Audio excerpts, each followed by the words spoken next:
Formath lost because he underestimated them. I will not make that mistake. He turned to High. The Kelvin expanse was a region of space that most civilized species avoided. Radiation levels fluctuated wildly. Gravity eddies from a nearby neutron star made navigation dangerous. Debris from an ancient war floated through the sector, creating hazards for any ship passing through. It was the last place anyone would choose for a battle, which was exactly why Admiral Deho chose it. The human fleet waited in the expanse, 60 warships arranged in a defensive formation. On the bridge of the flagship Sejong the Great, Deho watched the sensor displays. His fleet was outnumbered more than 3-1. Every tactical simulation said they should lose. But simulations did not account for the fact that humans trained in exactly this kind of environment. Enemy fleet detected, the sensor officer announced, bearing 270 distance 50,000 kilometers. 212 vessels confirmed. Deho nodded calmly. All ships sound battle stations. Execute Defensive Plan Alpha. The human vessels began to move, spreading out among the debris fields. They used the floating wreckage as cover, positioning themselves where the radiation would interfere with enemy targeting systems. To the Krethians, it would look like the humans were hiding. But Deho knew better. They were using the environment as a weapon. Captain Minho stood on the bridge of the Incheon Prime, now fully repaired and upgraded with new weapons. Beside him, Commander Yuna checked the status of their fighter wings. All pilots report ready, sir. Good, remember, we're not trying to defeat them ship to ship. We're trying to make them fight on our terms. The Krethian Grand Fleet emerged from hyperspace in a massive wave. 200 ships filled the display screens, their hulls gleaming in the harsh light of the nearby neutron star. They moved in perfect formation, a demonstration of military power meant to intimidate. On the Dominion's Wrath, Supreme Admiral Kresh surveyed the battlefield. 60 ships, pathetic. They actually think they can stand against us, he turned to his tactical officer. All ships advance in attack formation Delta. Surround them from all sides. I want this ended quickly. The Krethian fleet began to spread out, moving to encircle the human position. It was a standard tactic, designed to prevent escape and allow concentrated fire from multiple angles. It had worked against every species Kresh had ever fought, but humans were not like other species. Enemy is entering the debris field, Yuna reported. Radiation levels are affecting their sensors. Deho watched carefully. The Krethians were moving into the worst part of the expanse, where radiation from the neutron star made shields less effective and targeting systems unreliable. All ships hold position. Let them come to us. A Krethian cruiser struck a piece of debris, its forward shields flaring as it deflected the impact. The ship slowed, adjusting its course. Another cruiser had to alter its trajectory to avoid a gravity eddy, breaking formation. Kresh noticed the problems immediately. What is happening? He demanded. Sir, the debris field is denser than our scans indicated. The radiation is interfering with our navigation systems. Then compensate, Kresh growled. We have 200 ships. A few obstacles will not stop us, but the obstacles kept coming. The Krethian fleet, designed for open space combat and built by species from stable, predictable worlds, struggled to navigate the chaos of the expanse. Human ships built to operate in the asteroid fields and radiation storms near Earth moved through the same environment with ease. Target acquired, Lieutenant Taiho announced on the Incheon Prime. Enemy cruiser. Range 12,000 kilometers. Fire, Minho ordered. The railgun spoke, sending a tungsten slug through the space between ships. The round hit the Krethian cruiser's shields, which were already weakened by the ambient radiation.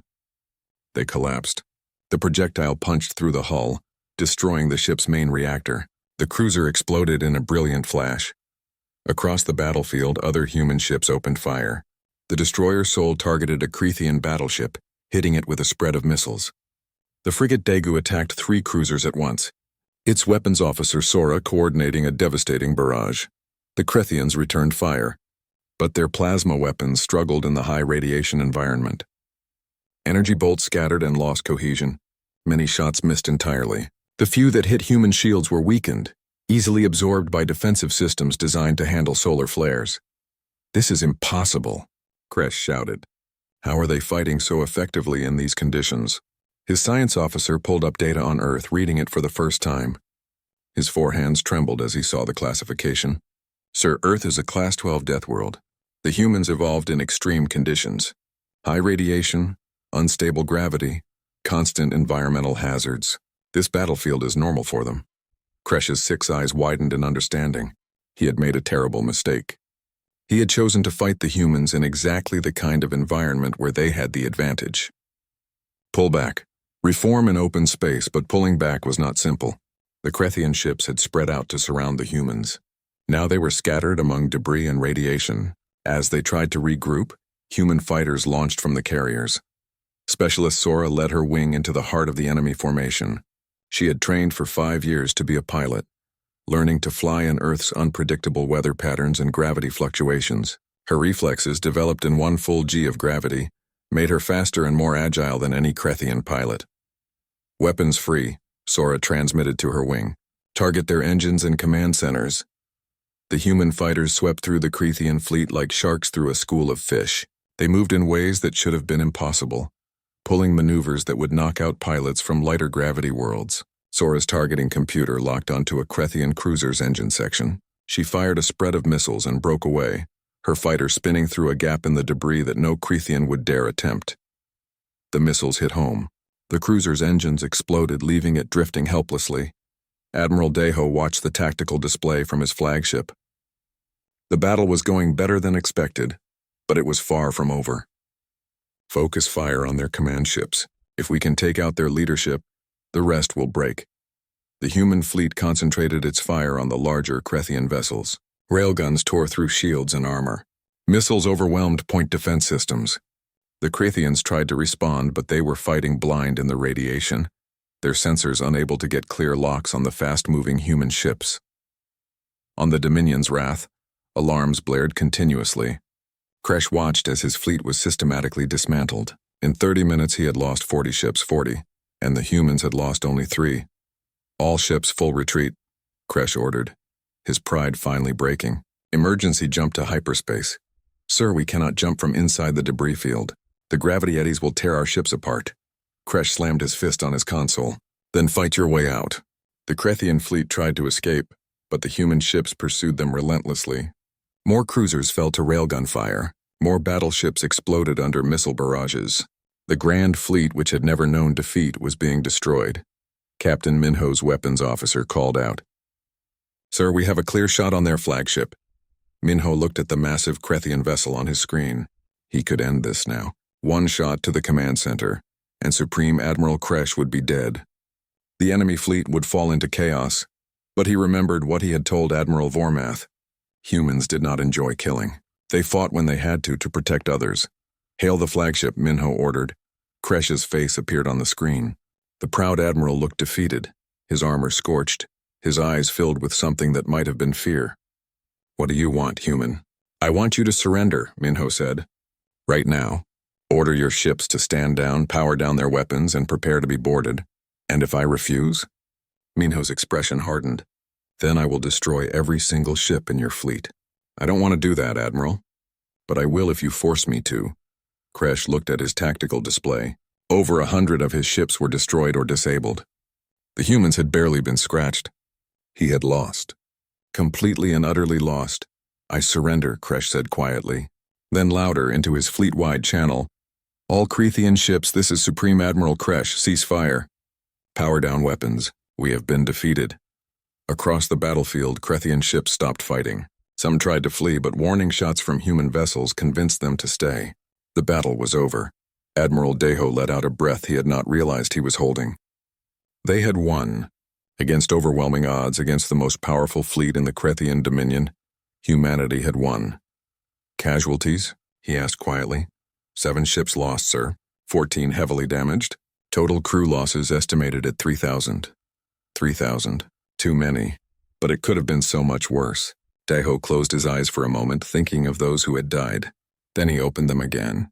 There was still work to do. Send medical ships to recover survivors, both human and Krethian. Contact the Galactic Council. Tell them the war is over, and someone get me a communication channel to Earth. The President will want to hear about this. On the other side of the battlefield, Supreme Admiral Kresh sat in his damaged flagship and wondered how everything had gone so wrong. He had commanded News of the battle spread across the galaxy faster than light itself. Within hours, every major species knew that the Crethean Dominion had suffered a devastating defeat. The details varied depending on who was telling the story, but the core facts remained the same. 5 ships from an unknown species called humans had destroyed 7 Crethean cruisers without losing a single vessel. The Galactic Council convened an emergency session on the neutral station Nexus Prime. Representatives from 40 different species gathered in the Great Chamber, their voices filling the air with a dozen different languages. The universal translators struggled to keep up with the chaos. Ambassador Reltic of the Potion Collective called for order. He was an old politician, his blue skin marked with the lines of age, his 3 eyes tired from decades of watching the galaxy's endless conflicts. We must discuss the human situation immediately. This is unprecedented. Unprecedented? A representative from the Crethean Dominion stood, his massive frame towering over the other delegates. It is an act of war. These humans attacked our fleet without provocation. Reltic pulled up a recording of the distress call from the Velen freighter. The desperate plea played for all to hear. The Velens called for help. The humans responded. That is not an act of war. That is the action of a civilization with principles. The Velens entered our territory. The Crethean insisted. We had every right to claim their ship. You had no right to enslave them, said another voice. A small, green-skinned delegate from the Velen homeworld stood on her platform. Her voice shook with emotion. My people are merchants, not warriors. We crossed your border by accident, a navigation error. For that you killed 40 of our crew and took 100 prisoners. Our children watched their parents die. The chamber fell silent. Many delegates looked uncomfortable. They all knew about the Crethean slave markets, but most chose to ignore it. The Dominion was too powerful, too influential. It was easier to look away. The question before us, Reltic continued, is what do we do about humanity? They are a new species, barely registered in our databases, but they have demonstrated military capabilities that rival the strongest empires in the galaxy. Then we should contact them, another delegate suggested. Open diplomatic relations, perhaps trade agreements. The Crethean representative slammed one of his 4 fists on his podium. They humiliated the Dominion. They destroyed our ships. There can be no diplomacy. There can only be war. War? Reltic looked at the Crethean sadly. Your fleet of 12 ships could not defeat 5 human vessels. What makes you think a larger war would go better for you? Because we will not send 12 ships next time, the Crethean said coldly. We will send 200. We will send our grand fleet led by Supreme Admiral Kresh. We will crush these humans and burn their homeworld as a lesson to all who dare challenge the Dominion.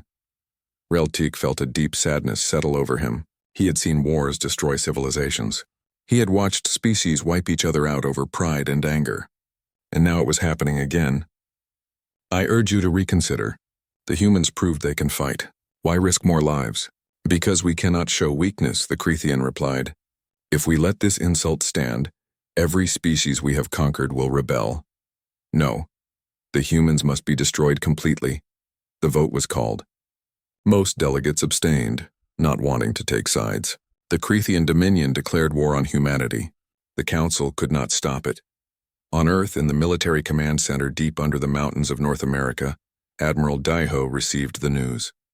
He was an older man, his black hair streaked with gray, his face lined from years of service. He had commanded the defense of Earth's solar system for the last decade.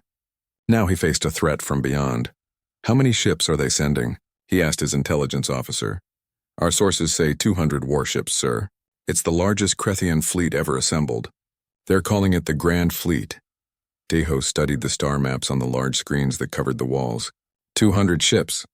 It was a massive force. The Cretheans were not playing games anymore. They wanted to make an example of humanity. What are our current fleet numbers? He asked. 60 warships in active service, sir. Another 20 under construction. We can have them battle-ready in 2 weeks if we rush the work. 60 against 200. The odds were not good. But Daiho had read the reports from Captain Minho's engagement. He knew something that the Cretheans still did not understand. Human ships were not built like other vessels in the galaxy. They were tougher, faster, and armed with weapons designed to destroy threats in Earth's harsh space environment. Contact all ship captains, Daiho ordered. Full mobilization. Every vessel is to be prepared for extended combat operations. And get me a secure channel to Captain Minho. I want his tactical assessment of Krethian capabilities. A young woman approached the admiral. Her name was Hana, and she was the fleet's chief tactical officer. Sir, we're receiving a message from the Galactic Council.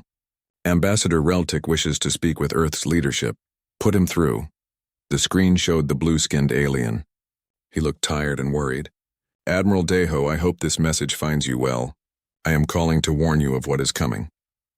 We already know about the Krethian Grand Fleet, Deho replied. Then you know you are in grave danger, Reltic said. Supreme Admiral Kresh is their most successful military commander. He has never lost a battle. He has conquered 15 species personally. He will not underestimate you as Admiral Vormath did. We appreciate the warning. Reltic leaned forward, his three eyes intense.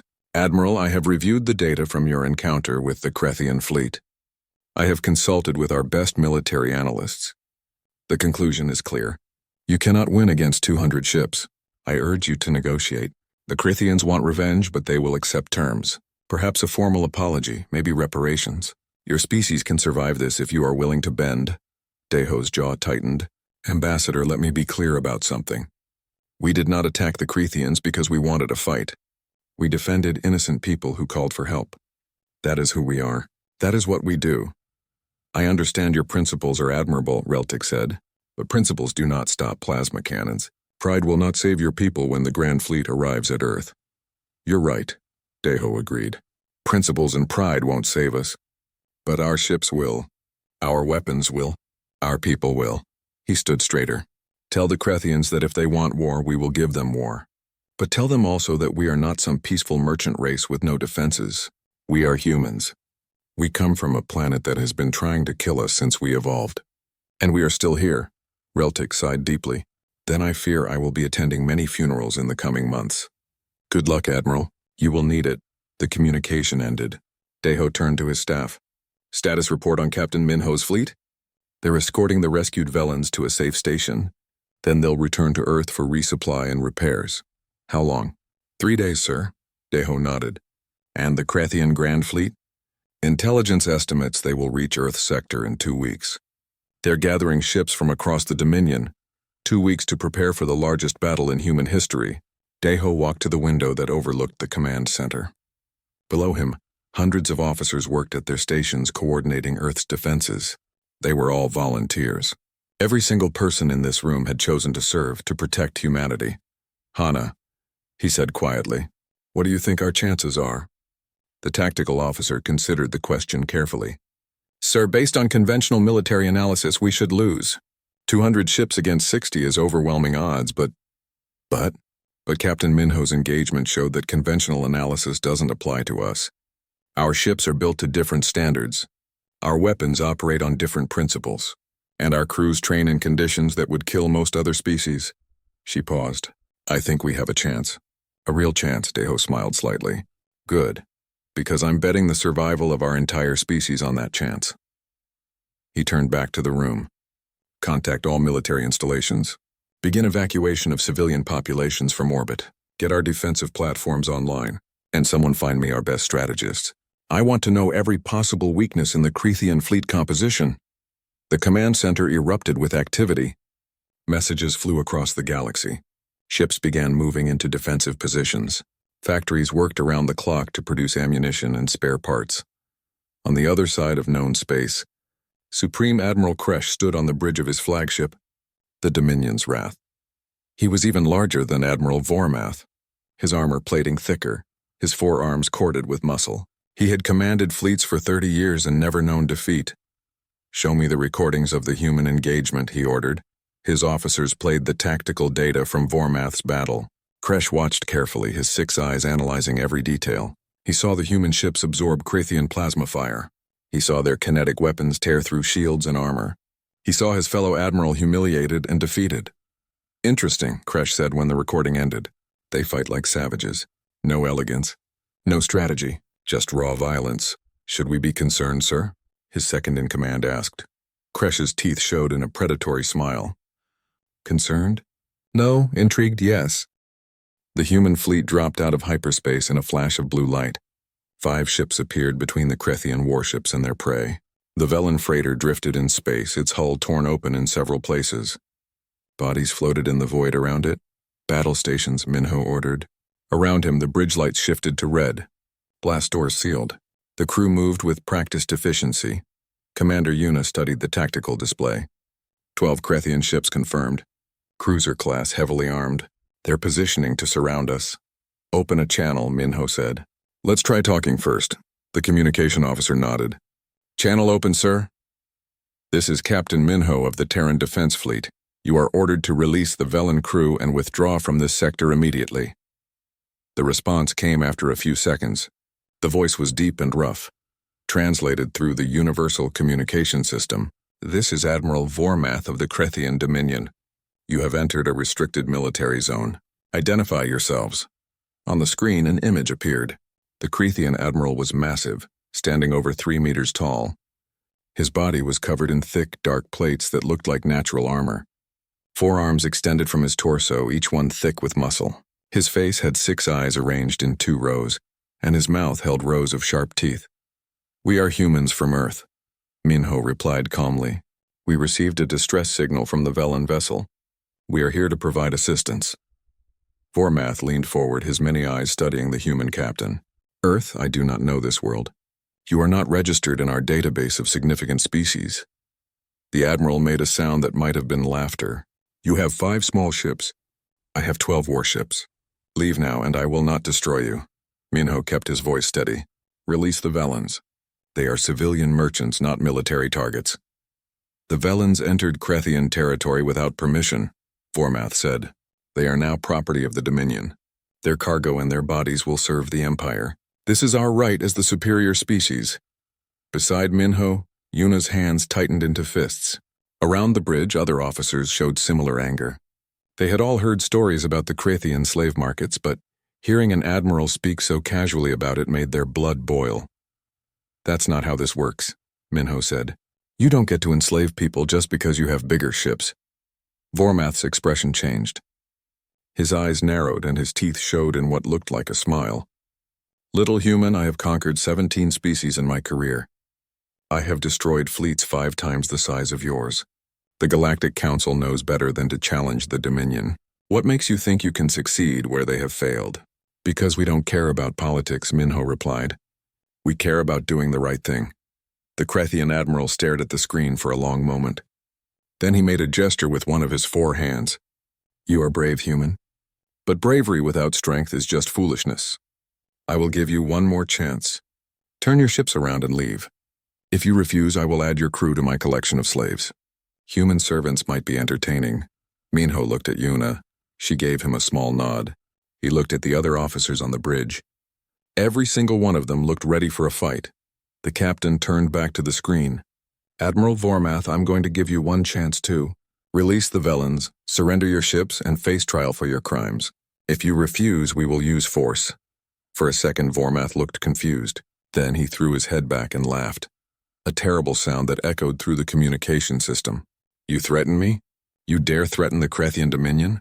His laughter stopped suddenly and his voice turned cold. I accept your challenge, human. Let me show you what happens to those who defy us. The communication channel cut off. Shields to maximum, Minho ordered. All ships maintain defensive formation. Weapons standby. On the tactical display, the Krethian ships began to move. They spread out, forming a circle around the human fleet. It was a classic encirclement maneuver, designed to attack from all directions at once. Lieutenant Taiho at the weapons station watched his screens carefully. Sir, their weapons are charging. Multiple targets locking onto us. How long until they fire? Minho asked. 30 seconds, sir. Minho sat in his command chair and took a deep breath. This was it.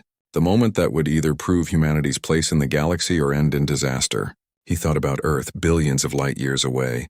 He thought about the children on that Velen freighter, crying for parents they would never see again. Sir, Yuna said quietly, it's not too late to retreat. No one would blame us for withdrawing against such odds. Minho shook his head. Yes, they would. We would blame us. He looked at his second-in-command. Besides, I don't think the Krethians understand what they're dealing with. What do you mean? They've spent their whole lives conquering peaceful species. Merchants, explorers, scientists, people who build things instead of break them. Minho smiled, but there was no humor in it. They've never fought someone from a real death world. Yuna understood. Earth was classified as a Class 12 death world, one of the most dangerous planets in known space. Humans had evolved in an environment that actively tried to kill them every single day. Ice ages, supervolcanoes, asteroid impacts, deadly diseases, extreme weather, dangerous predators. The galaxy had thousands of species from gentle worlds with stable climates and few threats. Earth was not one of those worlds. 10 seconds to weapons fire, Tejo announced. All ships, brace for impact, Minho said into the fleet channel. Remember your training. Remember why we're here. And show these bastards what humans can do. The Krethian ships opened fire at once. 12 streams of superheated plasma lanced across space, bright blue and deadly. The energy weapons were designed to melt through standard ship armor in seconds. They had destroyed countless vessels over the centuries. The plasma hit the Incheon Prime's shields with tremendous force. The ship rocked slightly. Alarms beeped on various consoles, but the shields held strong. Damage report, Minho called out. Shields at 85%, an officer replied, sounding surprised. No hull damage. On the tactical display, the other human ships showed similar results. The Krethian weapons had barely touched them. Aboard the Krethian flagship, Admiral Vormath stared at his screens in confusion. Impossible. Fire again. Full power. The second barrage hit even harder. The human ships absorbed the impact. Their shields flickered but did not fail. Minho watched the energy readings. The Krethian weapons were powerful by galactic standards. They would devastate most ships. But human vessels were built differently. Earth's sun threw out radiation storms that made Krethian plasma look like a gentle breeze. Human ships were designed to survive in the most hostile environments in the galaxy. Their weapons are not penetrating our defenses, Yuna reported. Our shields are designed for much higher energy levels. Minho nodded. Good. Now let's show them what our weapons can do. He leaned forward in his chair. Lieutenant Tejo, you are authorized to return fire. Target their lead cruiser. Let's make this quick. Tejo's fingers moved across his console. Targeting solution locked. Railguns charged and ready, sir. Fire. The Incheon Prime's main weapons activated with a sound like thunder. The railgun fired with devastating force. A solid tungsten slug, weighing several tons and moving at a fraction of the speed of light, crossed the distance between ships in less than a second. The projectile carried kinetic energy beyond anything the Krethians had ever encountered. The slug hit the lead Krethian cruiser's shields dead center. For a moment, the alien defensive systems tried to hold. Energy fields flared bright blue as they struggled against the impact. Then they collapsed completely, overloaded by the sheer physical force. The tungsten round punched through the Krethian hull like it was made of paper. It entered through the front of the ship and exited through the back, leaving a hole 3 meters wide.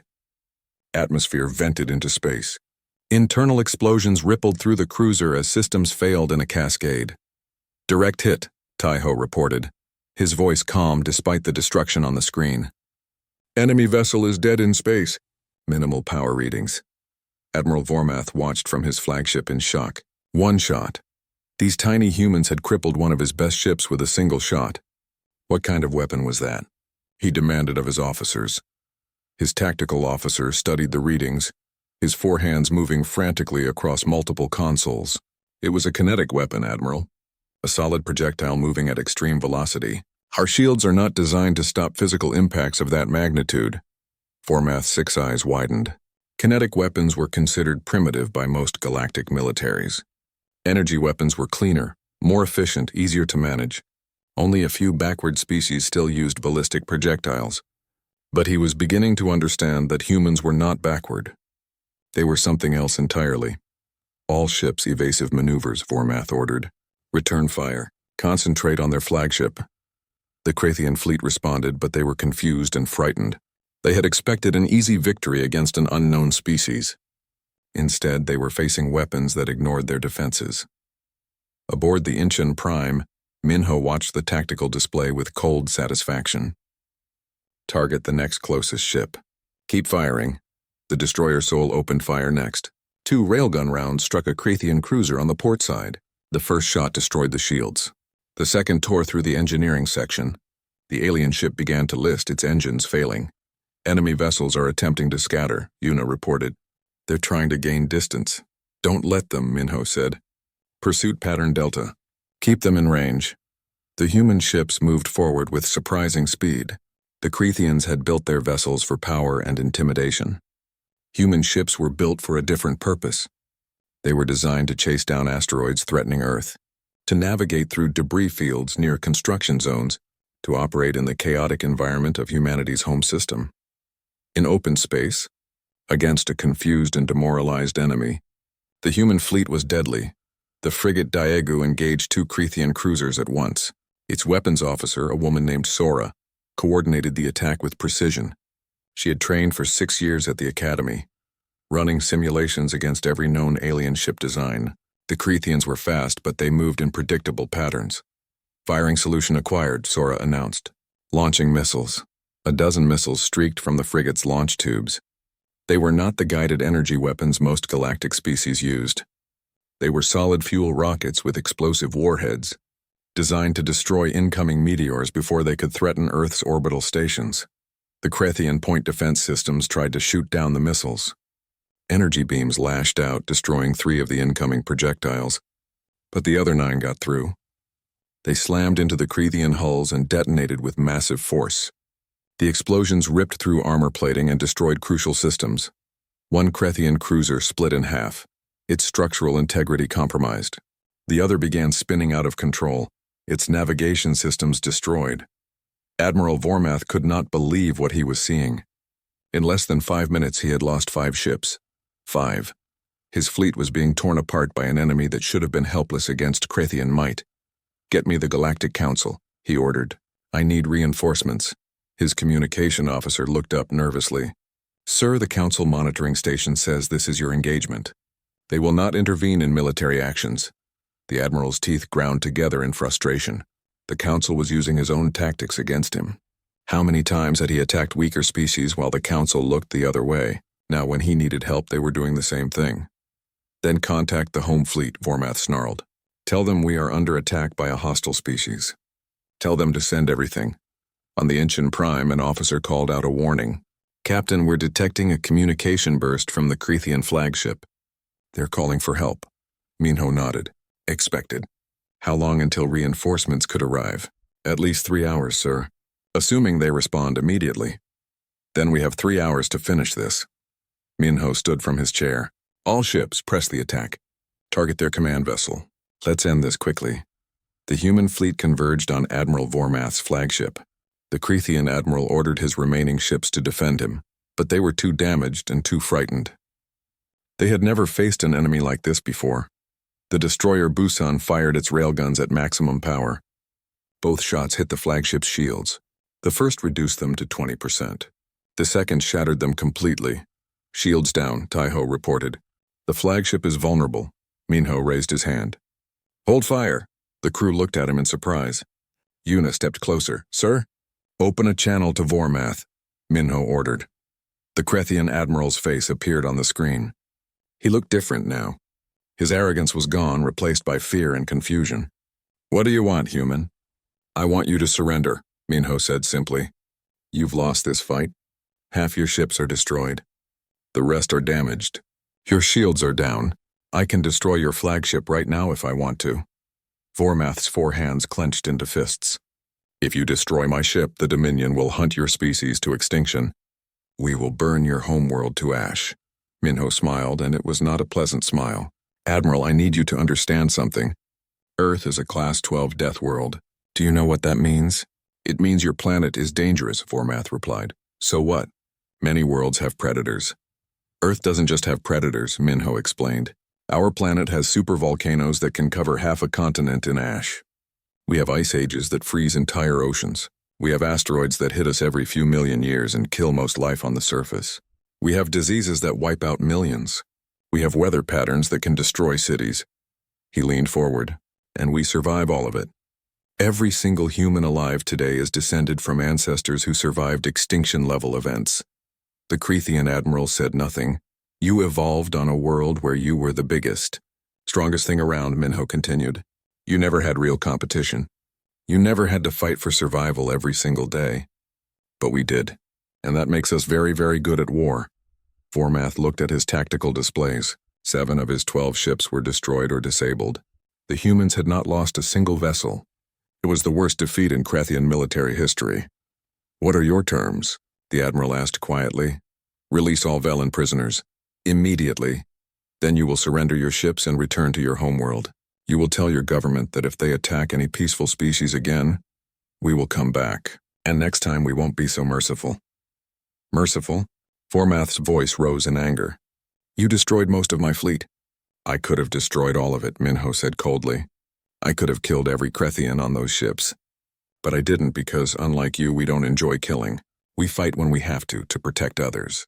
That's the difference between us." The Krethian admiral sat back in his command chair. He was defeated and he knew it. "I accept your terms." "Good."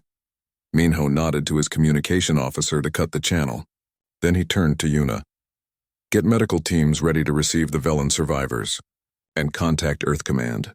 They're going to want to hear about this." Around the bridge, the crew began to relax. They had won. Against all odds, 5 human ships had defeated 12 Krethian cruisers. But Minho knew this was just the beginning. Word of this battle would spread across the galaxy, and the Krethian Dominion would not forget this humiliation. The alarm sounded across the bridge of the Terran defense ship Incheon Prime. Captain Minho looked up from his console, his dark eyes focusing on the communication officer. "Sir, we're receiving a distress signal," the officer said, his voice tight with concern. Minho stood from his command chair and walked toward the main screen. "Put it through." The message crackled with static and interference. A thin, trembling voice spoke in broken galactic common. "This is the merchant vessel Bright Hope. We are under attack. The Krethian Dominion has disabled our engines. They are boarding our ship. Please, anyone who can hear this, we have women and children aboard. We need help." The message repeated twice more, then cut to silence. Commander Yuna moved to stand beside Minho. She was his second in command, a woman who had served in the Earth fleet for 15 years. "Captain, I'm checking the galactic databases now. The Bright Hope is registered to the Velen species. They're a peaceful trading race. No weapons, no military." Minho's jaw tightened. "And the Krethians?" Yuna's fingers flew across her tablet. "The Krethian Dominion is one of the major powers in this sector. They control 47 star systems. Their military is considered among the strongest in known space." She paused, reading more information. "They have a history of enslaving weaker species." "Send a message to the Galactic Council," Minho ordered. "Report the distress call and request immediate intervention." The communication officer worked quickly. Minutes passed. Then he looked up, his face showing confusion. "Sir, the Council has responded. They say this is an internal matter between the Krethians and the Velens. They will not intervene." Minho felt anger rise in his chest. "An internal matter? The Velens are being attacked by a military force." Yuna pulled up more data. "The Council records show that the Krethians have political influence. Several Council members have trade agreements with the Dominion. It seems they don't want to upset the Krethians." The captain walked back to his chair and sat down heavily. On Earth they had a saying that might did not make right. But out here in the galaxy, it seemed the strong could do whatever they wanted to the weak. He had seen this pattern before in his 3 years serving beyond Earth's solar system. The Galactic Council talked about peace and cooperation, but they only protected those with power. "Show me the tactical situation," Minho said quietly. The main screen shifted to display a star map. A small green dot represented the Velen freighter. Surrounding it were 12 red dots, each one a Krethian warship. The human fleet was 40 light-years away. They could reach the location in less than an hour if they used their hyperspace drives. "The Krethians are tearing the ship apart," Yuna reported. "Our long-range scanners show they're removing cargo and taking crew members. Based on their known behavior, those crew members will be sold as slaves." Minho thought about the voice in that distress call. Desperate, afraid, asking anyone who could hear for help, and the galaxy had turned away. But Earth had heard. "How many ships do we have in range?" Minho asked. Yuna checked her console. "The Incheon Prime, destroyers Seoul and Busan, frigates Daegu and Gwangju. 5 ships total, sir. Against 12 Krethian warships." "Yes, sir." The bridge was quiet. Everyone knew what the captain was considering. The human fleet had been sent out to explore and establish peaceful relations with other species. They were not supposed to start wars. Earth was new to the galactic community, barely 50 years since first contact. The politicians back home wanted humanity to be careful, to not make enemies. But Minho remembered why he had joined the fleet. Not to make friends with politicians or bow to bullies, he had joined to protect people who needed protection. "Sir," the tactical officer spoke up. His name was Taiho, a young man who had graduated top of his class at the academy. "I should mention that human ships have never fought against Krethian vessels. We don't know their capabilities." "What do we know?" Minho asked. Taiho brought up technical data. Krethian ships use plasma-based weapons and energy shields, standard for most galactic militaries. Their ships are fast and heavily armed. The Krethians themselves are large, about 3 meters tall, with natural armor plating. They evolved as apex predators on their homeworld. Yuna added more information. "Intelligence reports say the Krethians view most other species as inferior. They believe strength gives them the right to rule over weaker beings. They've never lost a major military engagement." Minho stood again. He walked to the main viewport and looked out at the stars. Somewhere out there, people were dying. Children were being taken from their families, and no one was coming to help them, except maybe one ship full of humans who were tired of watching evil go unchallenged. "Contact the other ships in our fleet," Minho said, his voice firm. "Prepare for immediate jump to hyperspace. Set course for the Velen distress signal." Yuna stepped closer. "Captain, we should contact Earth Command. Get authorization. By the time we get authorization, those people will be dead or enslaved." Minho turned to face his second-in-command. "I'm not asking permission to do the right thing." Yuna held his gaze for a moment, then nodded. "Understood, sir. I'll inform the fleet." The bridge crew moved with sudden purpose. Officers called out status reports. The ship's engines powered up, the deep hum vibrating through the deck plates. On the tactical display, the other 4 human ships moved into formation. "All ships report ready for jump," Yuna announced. Minho sat in his command chair one last time. He knew this decision might end his career.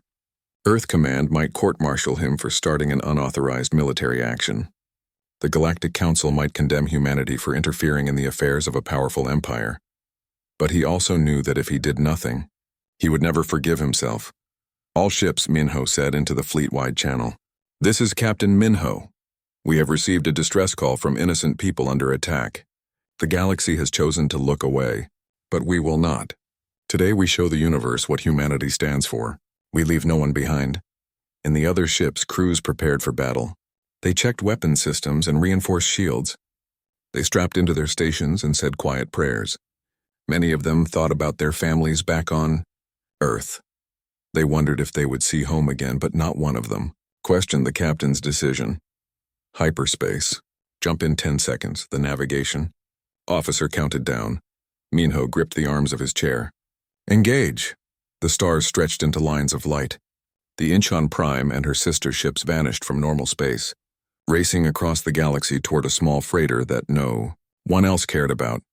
The Krethian Dominion was about to meet humanity, for the first time, and they would learn that Deathworlders answered when someone called for help.